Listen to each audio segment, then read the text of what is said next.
What's going on, guys? This is the Hear Me Out podcast, and I am your co host, Brooks. And we got some breaking news for you guys, man. Rachel Nichols is basically being kicked off of the NBA airwaves at ESPN. She's also losing her job, and I can only think of those famous words from Drewski. Got him. We fucking got him. Alright, guys, so like I said, man, uh, Rachel Nichols is basically off the air at ESPN. She is no longer going to be included on ESPN's NBA coverage, NBA programming, and she's also gonna have her show, her baby, The Jump, be canceled. That's not a thing that's gonna happen tomorrow. It's gonna happen in a few weeks, I believe. But yeah, I mean, the show's gonna be canceled, which means that not only is she gonna be out of her job over there, but then it's gonna be a lot of people behind the scenes that's losing that job. Obviously a very just terrible situation for everybody involved, and this is coming off of the back of what happened in July 4th to be exact, when the New York Times published basically a report saying that Rachel Nichols was secretly recorded, just fussing and groaning and crying about losing in a hosting gig during the NBA Finals, where she was supposed to be the host of NBA Countdown during the NBA Finals once again, and that job was contractually hers. It was in her contract saying Rachel Nichols is going to be able to, host this show during the NBA Finals, and instead of going to Rachel Nichols, this job goes to Maria Taylor, who is again, a very talented journalist who has moved on from NBC. And part of the reason why Marie Taylor even left ESPN was because, she wanted more money and she wanted to have a bigger role like a Stephen A. Smith. But you know, ESPN disagreed.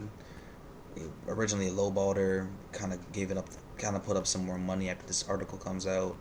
But the content of this article was that Rachel Nichols was fussing and crying about, uh, again, losing out on this hosting gig, and the person that she was talking to, Adam Mendelsohn, who is kind of like a CIA agency political player, who was also a confidant of LeBron James.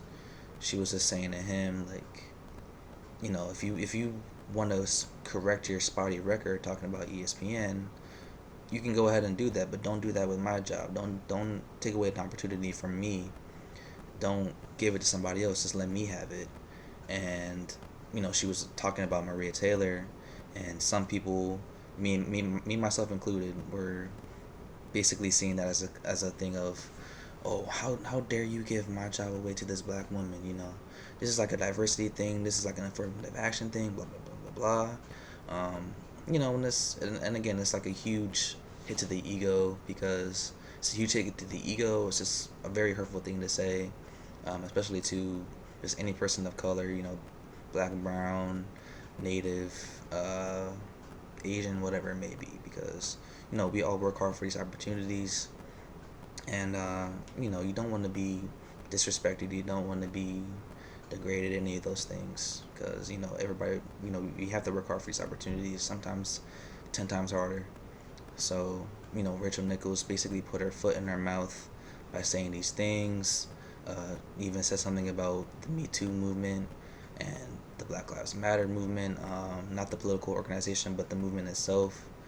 So obviously she caught some heat for that. uh, kind of had like a half-assed apology for it. She not her herself, but Kendra Perkins and Richard Jefferson were there, and they basically kind of white knighted for her, and said, I know you didn't say this with like malicious intent. I know you're not a racist. I know you're not this, that, or the third. Some people, kind of took that in the hard way or in the wrong way too. But I mean, regardless, Rachel Nichols is going to be off the ESPN airwaves. She's no longer going to be on the NBA programming on the Jump. Last week, she basically gave her goodbyes on air, and Malika Andrews took over for the show for the last week, and she did a pretty admirable job. I wish she was considered to take over that jump because she did a good job. I think she has a future to be a host if she's done being a reporter because last year during the bubble she was one of the few people that were allowed on Disney covering the NBA bubble coverage. She stayed there for like over 100 days. Again, did a great job, and she has a very bright future with that company. But it's just one of those things where it seems like ESPN is still this big and powerful company. They're still kind of like the mecca of sports media, but it seems like they're not the ESPN that our parents grew up with, that our cousins grew up with, whoever it may be, where they're the North Star. And now it seems like there's some competition. Now it seems like it's just not the same revered company that it once was. They're owned by Disney, who is one of like the five companies that basically own all of media. And if you're Disney, you're gonna cost cut. You're gonna make sure that everything is streamlined, that you get the most bang for your buck, and that means that they've had some massive layoffs within the last 10 years or so, within the last 5 years really, laying off nearly 1,000, I believe, collectively employees, from on-air talent to journalists that are just writing to background talent. And especially during this time, during a pandemic, it's just a scary prospect. And my heart goes out to the people in the back scenes, in the background, that have lost their job because the NBA, or because the jump is getting canceled. We live in a world where live sports is really the moneymaker for the ESPNs, the Fox Sports, possibly Barstool, YouTube, whatever it may be. You can have all the shows that you want, but you gotta have that live sports coverage in order to really just drive everything. So that's what ESPN and Disney have been really focusing on. So it's a tough thing to see, guys. And just as long as we're on ESPN, guys, I mean, not only are they getting rid of the jump and Rachel Nichols, basically they're also kicking off Max Kellerman from the First Take, which has been that debate show that Stephen A. Smith is on with Max Kellerman. And it's been reports that Stephen A. Smith is basically gonna be hosting that show, but he's gonna have like a rotating cast of guests coming on, whether they're journalists, whether they're sports media personalities, and just debating with them. Kendrick Perkins has been a popular name. It's a couple more questions to be asked as far as just First Take and the jump goes. But the current VP of content at ESPN, his name is, looking at the article, David Roberts. David Roberts, after basically canning Rachel Nichols, who has over a year remaining on her contract at ESPN, says, "We mutually agreed that this approach of broadening our NBA coverage was best for all concerned. Rachel is an excellent reporter, host, and journalist, and we thank her for her many contributions to our NBA content. This marks the first of several changes that are coming to ESPN's NBA coverage this season. Roberts took over as a production exec overseeing ESPN's NBA coverage 2 weeks ago, and this marks his first big move to reset how the network covers the NBA." And it just goes on to say that Mr. Roberts is looking to basically create another show. It's possible that Jalen Rose might become the host. These are just rumors. Not sure what's gonna happen with that, but something's gonna have to fill that void of the jump, because again, it was a very popular show. Weekly, I believe it was like 3 o'clock or so. So ESPN has some things to figure out. As far as the future of Rachel Nichols goes, I think she's popular enough. She's a good enough media personality that she doesn't have to worry about basically finding another job at another network. She could go work for CNN. She could go work for Fox Sports. She could go work for Barstool. I don't think they're gonna want her, but I mean, she's not gonna have she's the Ringer. You know what I mean? She could work with Bill Simmons, and Spotify. She is not gonna want for money. She's gonna be, excuse me. She's gonna be straight for sure.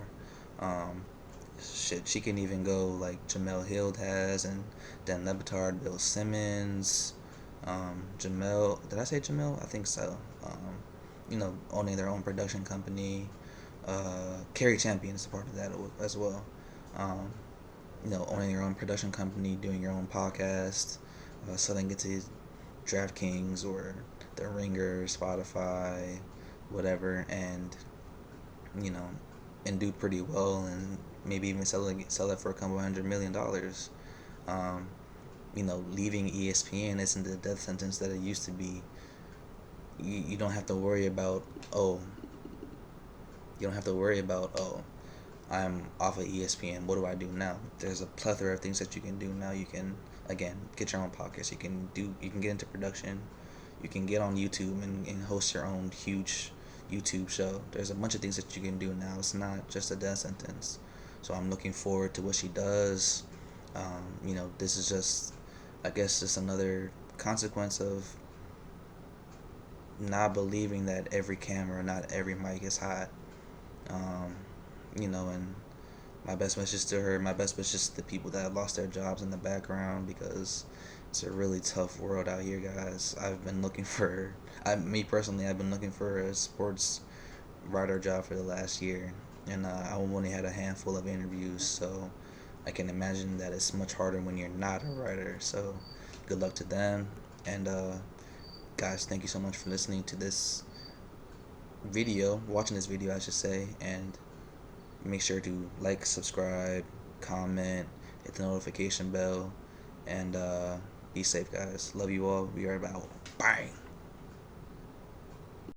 My guy or gal, thanks for watching this video. Don't forget to like, subscribe, comment, hit the notification bell, and share this video for the latest on sports, progressive politics, and pop culture.